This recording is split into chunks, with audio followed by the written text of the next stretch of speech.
नमस्कार, आप देख रहे हैं यूपी न्यूज 24/7 और मैं हूं आपके साथ ज्योतिका। आइए रुक करते हैं कुछ बड़ी खबरों की ओर। राष्ट्रीय स्वयंसेवक संघ के संघ चालक मोहन भागवत 5 दिन के प्रवास पर अलीगढ़ आ रहे हैं। माना जा रहा है कि संघ प्रमुख ब्रज की भूमि पर हिंदुत्व के एजेंडे को धार देंगे। चूंकि हाल ही में प्रतिनिधि सभा की बैठक में नागपुर में औरंगजेब को लेकर हुए बवाल पर संघ ने कड़ी प्रतिक्रिया दी है और श्री कृष्ण जन्मभूमि की मुक्ति का मुद्दा भी समय समय पर गर्माता जा रहा है। ऐसे में मथुरा के पास अलीगढ़ में संघ प्रमुख के आगमन को लेकर तमाम कयास लगाए जा रहे हैं। राघव चड्ढा ने सरकार को कुछ अहम सुझाव दिए। इसमें देश में स्वदेशी एआई चिप और सुपर कंप्यूटिंग इंफ्रास्ट्रक्चर का निर्माण करने, चिप मैन्युफैक्चरिंग को प्रोत्साहन देने और समर्पित एआई कंप्यूटिंग सिस्टम विकसित करने जैसे सुझाव शामिल हैं। इसके अलावा उन्होंने स्वतंत्र एआई मॉडल विकसित करने की बात कही ताकि भारत की डेटा सुरक्षा और राजनीतिक संप्रभुता बनी रहे।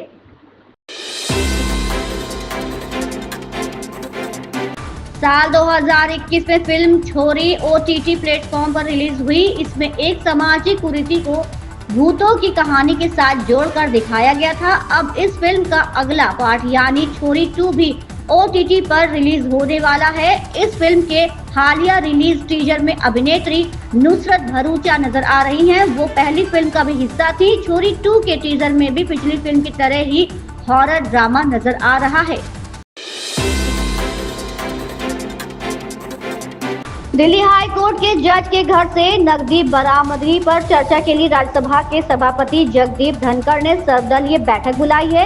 इससे पहले राज्यसभा की कार्यवाही शुरू होते ही मंगलवार को सदन के सदस्यों की ओर ये मुद्दा उठाया गया।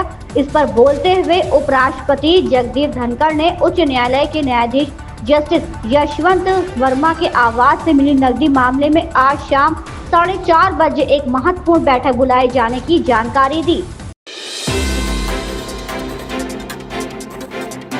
अमेरिका के साथ द्विपक्षीय व्यापार समझौते पर बातचीत के दौरान भारत को सावधान रहना होगा, क्योंकि अमेरिका में फास्ट ट्रैक ट्रेड अथॉरिटी नहीं होने के कारण समझौते में किसी भी बड़े बदलाव के लिए कांग्रेस की मंजूरी लेने की जरूरत पड़ सकती है।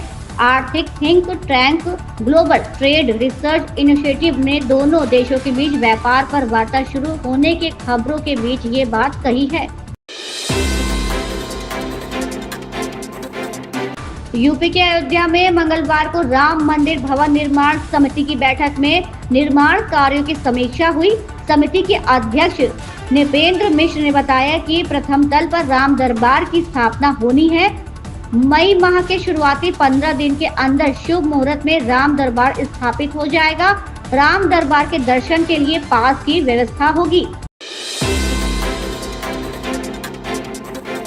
दिल्ली की मुख्यमंत्री रेखा गुप्ता ने मंगलवार को दिल्ली विधानसभा में 2025-2026 का 1 लाख करोड़ रुपए का बजट पेश किया। बजट पेश करते हुए सीएम गुप्ता ने कहा कि इस बार इंफ्रास्ट्रक्चर पर हमारा फोकस होगा। आज ऐतिहासिक दिन है। दिल्ली की नई सरकार ऐतिहासिक जनादेश के साथ आई है। उन्होंने कहा कि ये बजट केवल सरकारी लेखा जोखा नहीं है, ये 10 साल से बेहाल दिल्ली का बजट है। ये बजट पिछले साल की तुलना में 31.5% ज्यादा है। उन्होंने कहा कि पिछली सरकार ने दिल्ली को खोखला कर दिया था, जनता को सिर्फ सपने दिखाए गए।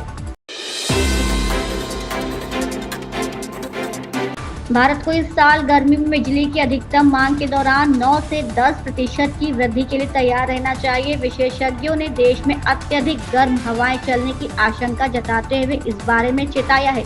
जानकारों का मानना है कि बढ़ती गर्मी के कारण एसी और वातानुकूल के दूसरे उपायों का इस्तेमाल बढ़ रहा है, जिससे ऊर्जा की खपत लगातार बढ़ रही है। राजधानी लखनऊ में मंगलवार को बसपा सुप्रीमो मायावती ने ओबीसी समाज के साथ विशेष बैठक की। बैठक बसपा कार्यालय में आयोजित की गई। इसमें ओबीसी समाज के नेता शामिल हुए। बैठक में ओबीसी समाज के हितों पर चर्चा की गई। बसपा कार्यालय में आयोजित बैठक में बड़ी संख्या में ओबीसी नेताओं ने हिस्सा लिया। बैठक में प्रदेश भर में संगठन की मजबूती के साथ आने वाले चुनावों की रणनीति पर चर्चा की गई। जमीनी स्तर पर पार्टी के प्रदर्शन और विचारधारा को पहुंचाने पर चर्चा हुई। कांग्रेस नेता कन्हैया कुमार ने मधुबनी जिले में पलायन रोको नौकरी दो पदयात्रा की शुरुआत की। इस यात्रा में कांग्रेस के कई क्षेत्रीय नेता और प्रकोष्ठों के अध्यक्ष शामिल हुए। सुबह से ही जिले के विभिन्न इलाकों से कांग्रेस कार्यकर्ता इस यात्रा में जुटने लगे, जिससे पूरे शहर में राजनीतिक माहौल गर्म हो गया।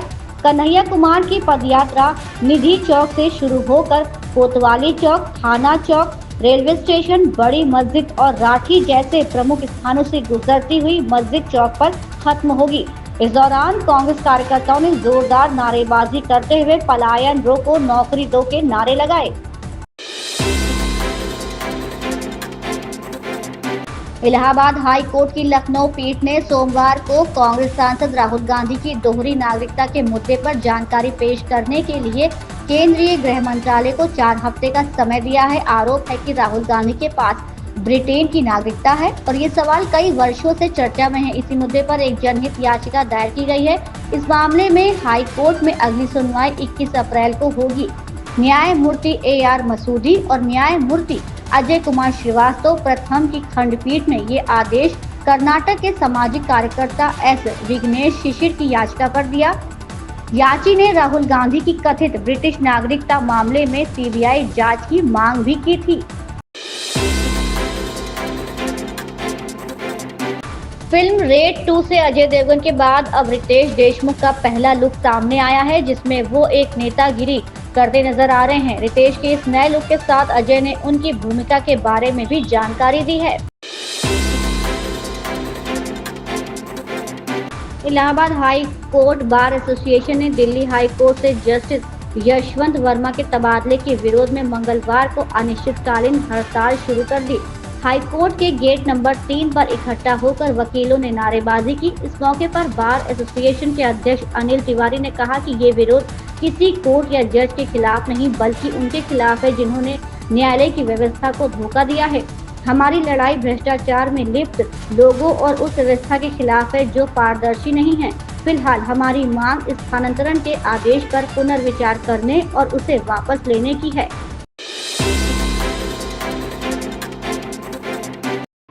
समाजवादी पार्टी प्रमुख अखिलेश यादव ने कहा, हमने पहले भी देखा है भाजपा और उनके कुछ नेता अगर वे सम्मान और प्रेम के साथ त्योहार मनाते हैं तो उन्हें सभी त्योहार मनाने चाहिए। समाजवादी पार्टी ने हमेशा कहा है कि सभी त्योहार मनाए जाने चाहिए और भाजपा ने अभी से ऐसा शुरू कर दिया है।